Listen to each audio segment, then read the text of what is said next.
Hi everybody, Adrian Plass here, Yes, and Bridget, hello. and it's number 45 in Sounding the Jolly Old Shallows. Yeah, but for a lot of people, this is a good week in the UK, and I know there's lockdown in loads of places in Europe, but certainly in the UK, that feeling of things opening up just a little It's bit. great, isn't it? People sitting freezing in 3 inches of snow in pub gardens is an Oh, image what that more might be. could you want? Our son is in Poland and everything's still shut down there, Yeah, no, unfortunately. so it's not everywhere, and it's very, very cold at the moment. But nonetheless, I think there is just a little bit more laughter around, a little bit more hope. And we had some response, didn't we, to what we were talking about last time about the value of humour We and the did, need yeah. to laugh. And somebody wrote to us and said they'd always imagined, now this is interesting, they'd always imagined Jesus planning to come back and imagining the laughter on the faces of his friends when he encountered them. Well, I'm not sure there was a lot of laughter immediately. Well, he must have been very disappointed if that's what he expected, because they were actually very frightened, weren't they? Yeah, but after After he'd eaten his bit of fish, yeah. I can't begin to imagine what it was like for any of them, but it would have been strangely magical. Yeah, Incredible. amazing thought. Incredible. And somebody sent us a joke. She was saying how wonderful it is when children tell jokes. Sometimes they don't know the end of it and laugh uproariously, whatever. That's right. And this little girl, doesn't quite get joke telling yet, but just No. her laughter and her shininess about it makes them laugh. But she also sent a joke, her son's favourite joke, which I thought was rather a good joke, and I'm Right. going to tell you it. Right? Okay. Which of the disciples did all the other disciples dislike because he kept stealing their mints?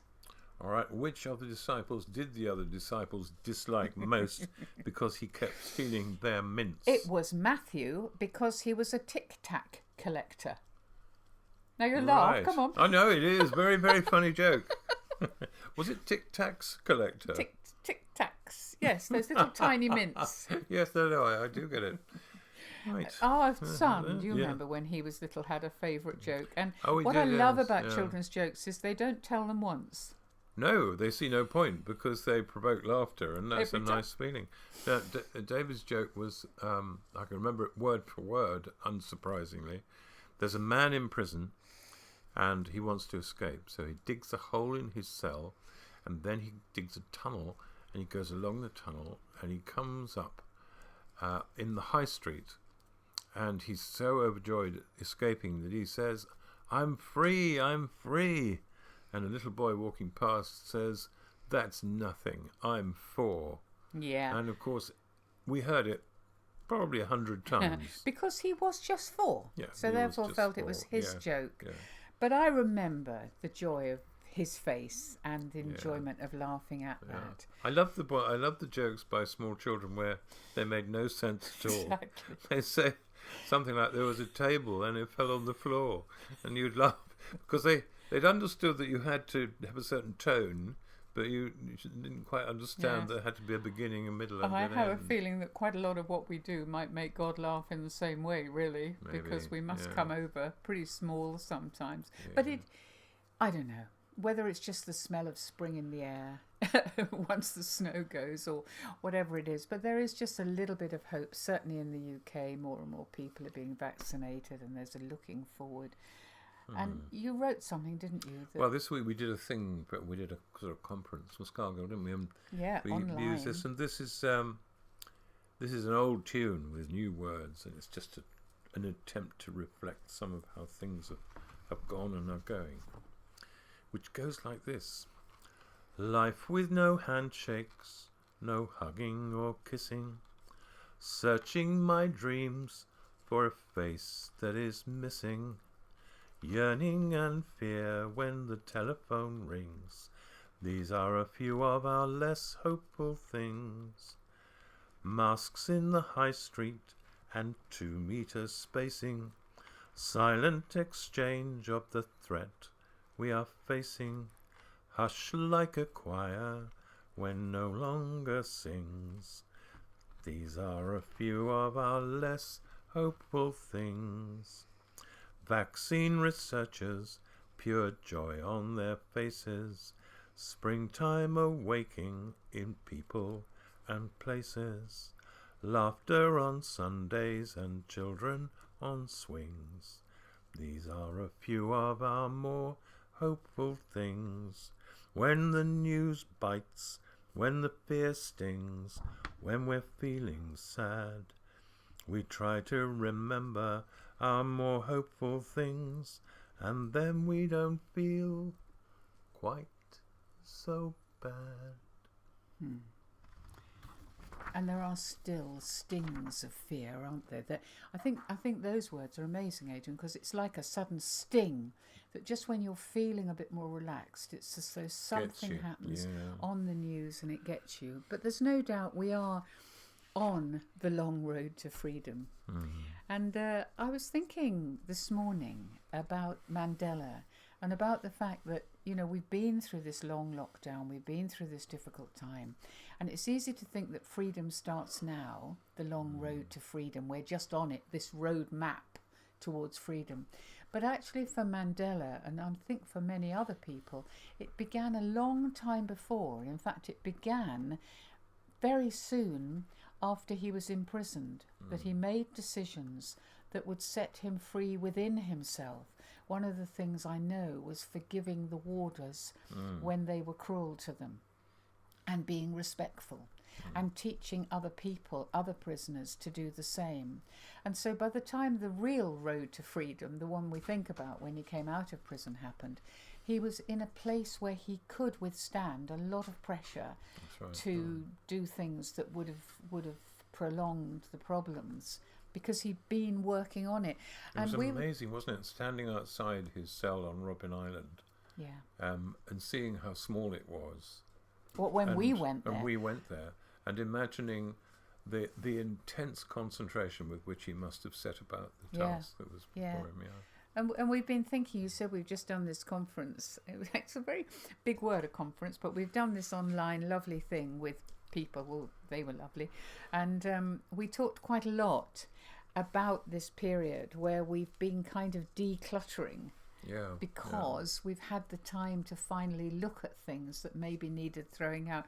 And I was talking to my sister-in-law, who works in a charity shop as a volunteer, and she was saying there's piles of stuff being put outside the charity shops simply because people have been decluttering.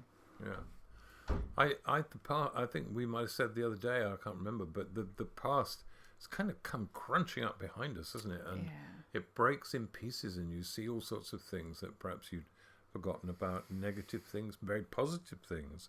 But I've not known anything like it before in my life. No. A strange new perspective. And new perspectives.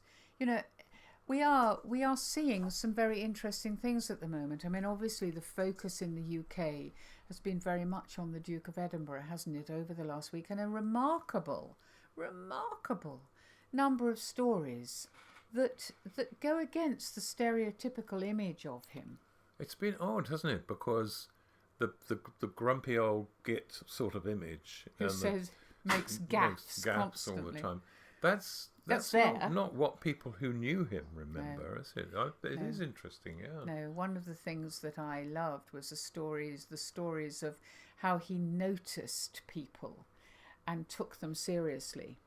And then, of course, we have a politician who's died this week, haven't we? Shirley Williams. One of my favourite politicians of all time, yes. Shirley Williams. The thing about her is that there was apparently, people always talked about Shirley time. The reason being that she was always late for everything she was supposed to, or nearly always, simply because almost always she was talking to somebody and focusing on them and caring about them. And that's pretty unusual, well, we've really. often talked, haven't we, about the benefits of wasting time. In fact, we had a very good sermon in a small Methodist church once by a lady saying Jesus was very good at wasting time. Of course, what she meant was that he always had time for people, and the next person he encountered was the most important person in the world, which is the blessing and the curse for Christians, isn't it? Yeah. To know that and to be aware that nobody you meet is unimportant. No. Not easy to get your head around. I think the point is that in both cases, and couldn't be more different people. I mean, Shirley always late, Duke of Edinburgh from a naval background, very organised sort of a person.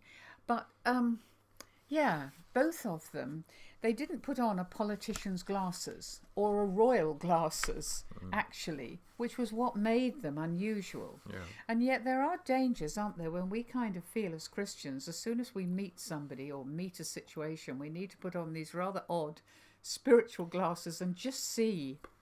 Well, we're very limited, I think, I'm afraid, in the way we approach things. And we really need to just broaden out a bit. There's a bit we were talking about when the disciples and Jesus got back together after he came back from the dead, where he says they opened their minds. And I think that's what's needed, is to open our minds a bit more.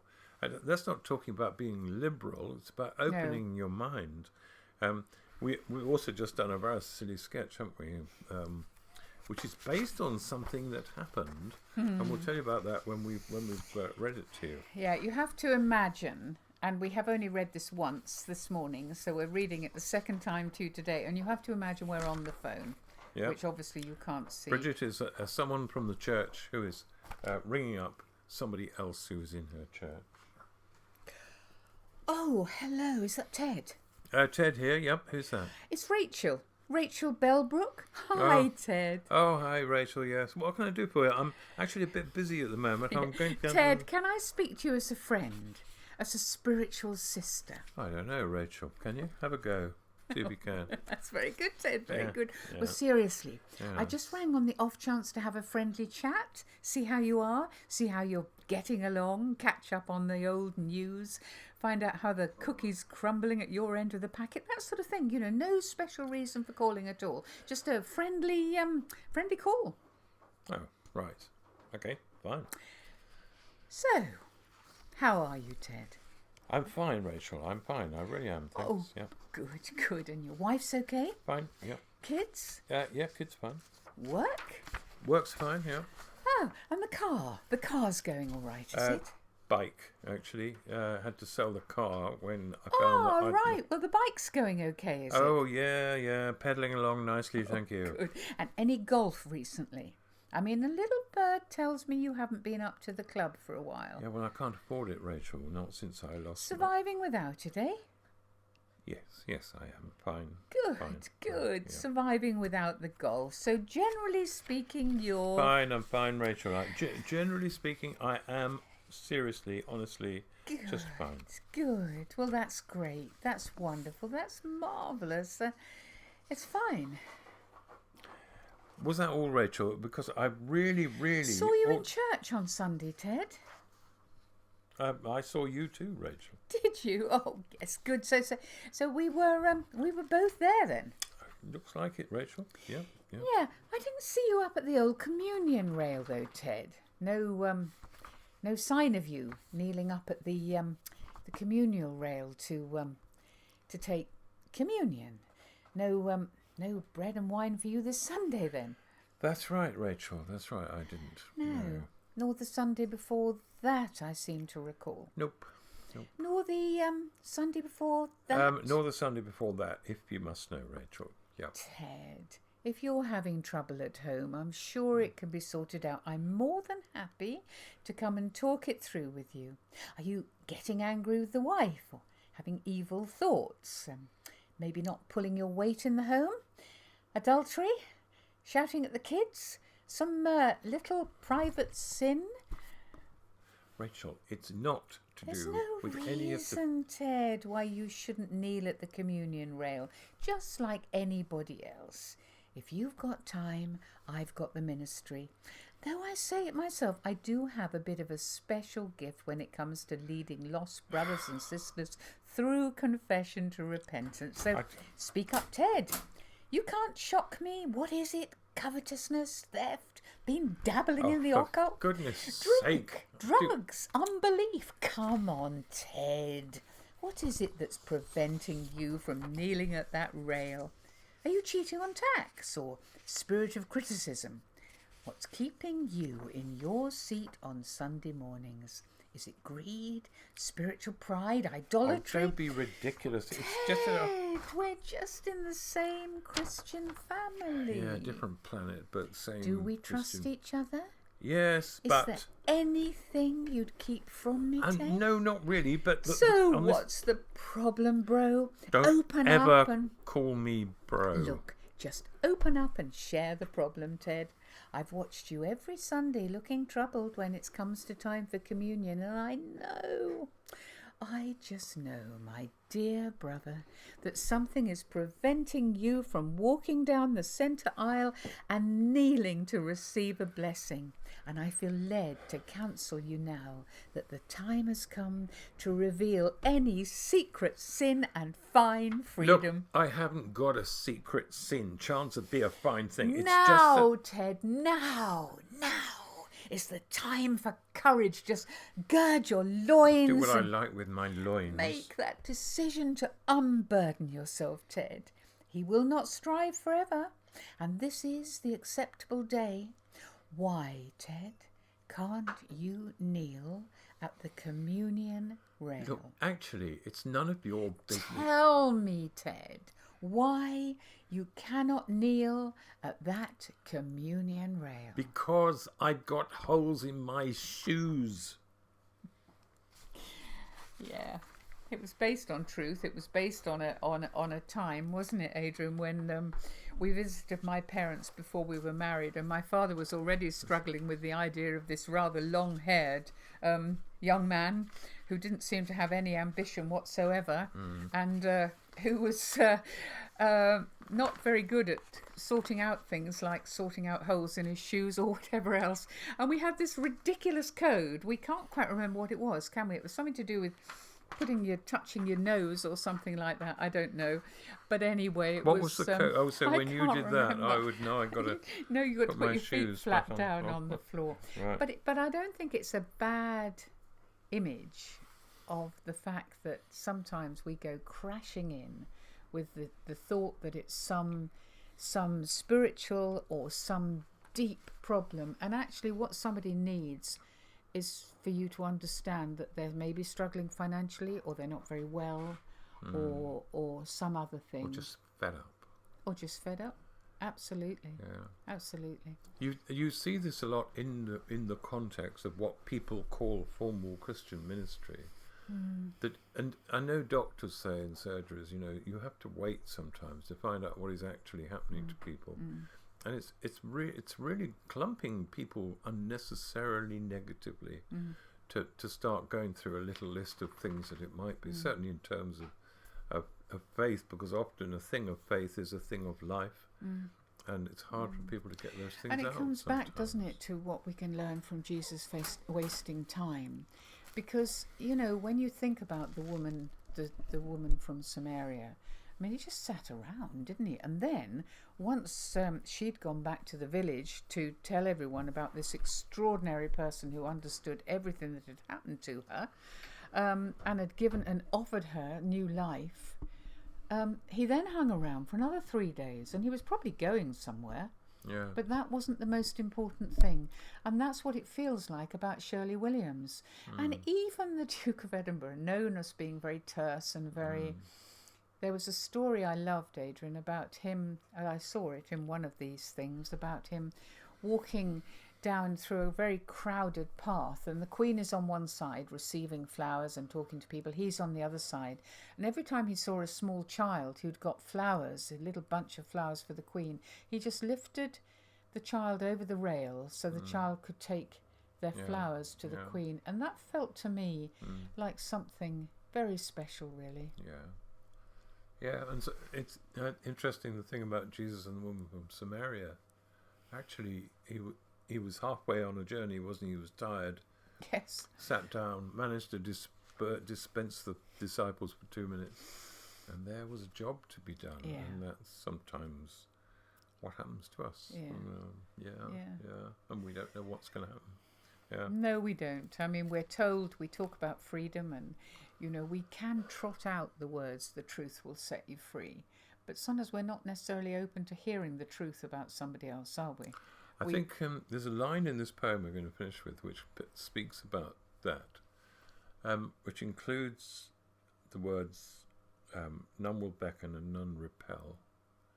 And that patient waiting to see what needs to be done seems to me crucial in giving people freedom or offering them freedom. Can take time, can't Yeah, it? of You course sometimes it can. have to sit in a tunnel, even though you know you're kind of, there might be light at the end of it. You can't actually see it any more than the person you're sitting with can see it. Quite often, I can't. Quite often. Anyway, this is called The House of God, and it was written by someone who was in Auschwitz, and this is how it goes. The house of God will never close to them that yearn, nor will the wicks die out that in the branches turn, and all the pathways to God's house will be converging. In quest of nests, the migrant pigeons will come surging. And when, at close of crimson nights and frenzied days, you'll writhe in darkness and will struggle in a maze of demons' toils with ashes strewn upon your head, and lead-shot blood, and quicksand for your feet to tread, the silent house of God will stand in silent glade. It will not chide, or blame, or scoff, will not upbraid. The door will be wide open, and the light will burn, and none will beckon you, and none repel with stern rebuke. For upon the threshold love will wait to bless and heal your bleeding wound and soothe your sore distress. There's a lot of sore distress around at the moment, and a lot of love needed for people to reach some kind and of if freedom. we don't feel up to it, it's the love of God we're taking. We don't have to feel all that loving all the time or all that kind all the time. We're carrying something to somebody. Cup of water. Yeah, absolutely. Don't think too much about what we do and wait and see what happens, I reckon is the answer. So, it's good and bad, isn't it? It It's is. forward and backwards. It's It always is. the same. It is. Anyway, we wish you well and we'll see you next week. Yeah. Bye-bye. Bye-bye.